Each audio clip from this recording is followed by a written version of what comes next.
Бедные и богатые люди. Кто такие бедные? Сейчас расскажу вам. Вместо того, чтобы взять на себя ответственность за собственную жизнь, бедные люди выбирают роль жертвы. Основная мысль жертвы – бедный я бедный. И по закону самовнушения человек приходит именно к этому, становится бедным. Первый признак жертвы – обвинение.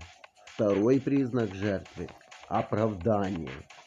Третий признак жертвы – жалобы.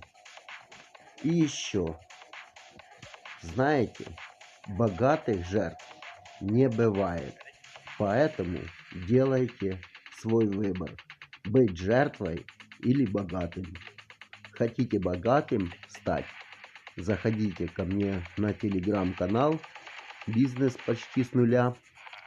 Телеграм-канал называется «Необизнес». Всем удачи!